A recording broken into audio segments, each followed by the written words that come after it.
Chiefy, just your thoughts on that one? Disappointed, as I mentioned before on the live cross. Felt as though we had enough chances to finish the game in the first half. Second half, we were very disjointed. I think losing head there in both Finn Conch, both tens, killed our build-up and our prep. Luke was pretty good when he came on in terms of giving us a different dynamic, but we just couldn't get into the groove and hurt Mariners like we did in the first half. And credit to them, they didn't really give up. I think it was a pretty poor goal we conceded as well. We're stepping up with no pressure and we lost the second ball, I think. So, disappointed. A bit frustrated, to be fair. Half-time, you mentioned in our chat on air, just around changes that you made at the break. What shifting did you make in that department? Well, I had to make the subs, like Hideki getting injured with about 15 to go in that first half, and then Finn Conchi got injured and he played through the injury. And then on top of that, I had some other players that were kind of capped, but they ended up playing 90 minutes. So that had a huge balance on our team chemistry. It's not an excuse, but when you try to be a ball-focused team and you work with a certain team, it's very important that those players are playing and can execute the game plan. I thought Luke Brooks-Smith actually was quite dangerous, but it was just a different dynamic when he came on. And then I had to sub Anaru off as well because I wanted Corbin to come into the game, give us a little bit more up top. And then so Eze was coming into the pocket and not really his game. He's more of a player that's up top. So very disjointed in that second half. Yeah, do you think that hurt you structurally, having to be forced into those two of your key midfielders, injured in the first half? Yeah, you could see the flow of the second half just did not eventuate the way we had planned for the first half, and I think as well from a pressing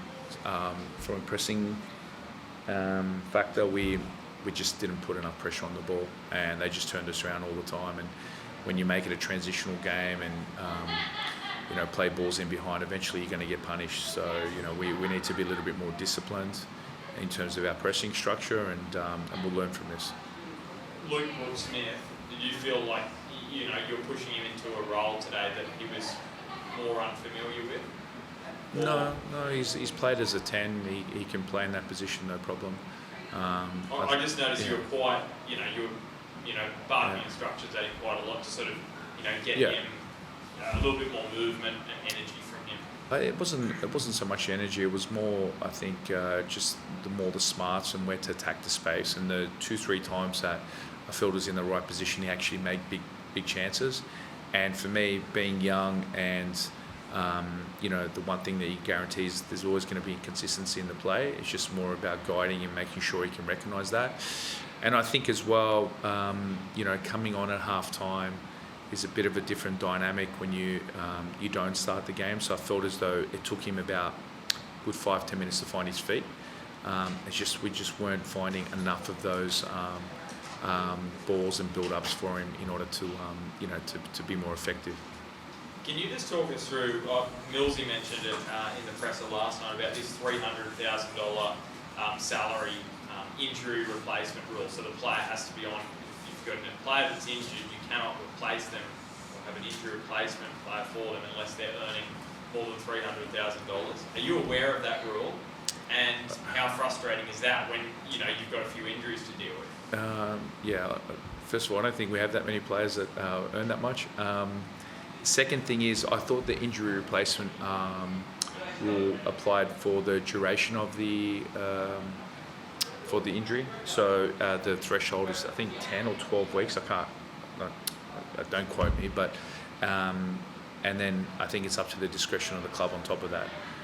And there's different insurance considerations as well.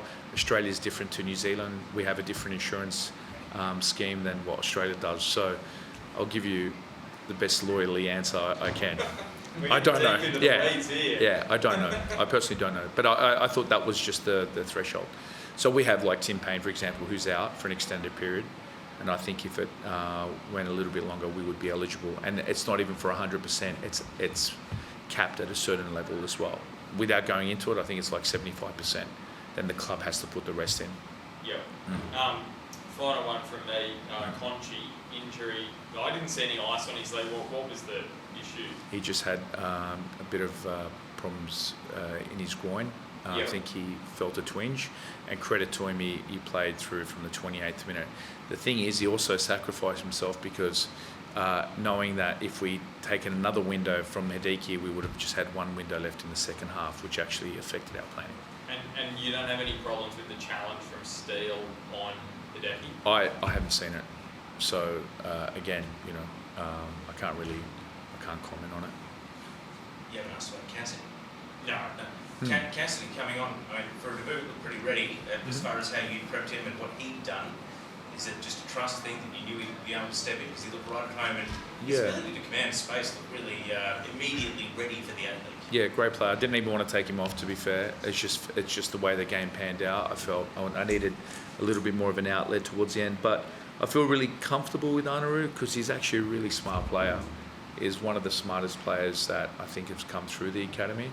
I think he was unlucky not to make the New Zealand under-20s World Cup squad, and I was happy. I was lucky enough that he trained with me with the squad while the 20s were away, and he impressed me. I played him against a couple of local games, and then he played against Wanderers and Sydney FC, and he did really well. And I was going to debut him last week, didn't get the opportunity, but even today, you saw that it was.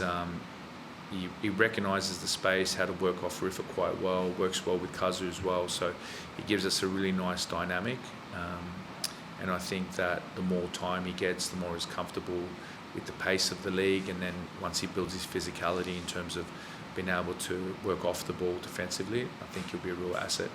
And with the New Zealand derby, I guess we have in Australia an element of voyeurism looking in from the outside as to the narrative New Zealand media and the clubs will want to set during the week. So having experienced it for a full season, do you feel like you're more in command of the messaging that's going to come out of your club and the way you will approach the derby without perhaps letting either Auckland or the New Zealand media dictate the shape of the week, and you can maybe create a bubble around your team and be able to insulate them from the noise? Yeah, so I have to be very careful with what I say. I learnt my lesson last year with Steve, obviously taking offence to what I said, which I still think is the truth.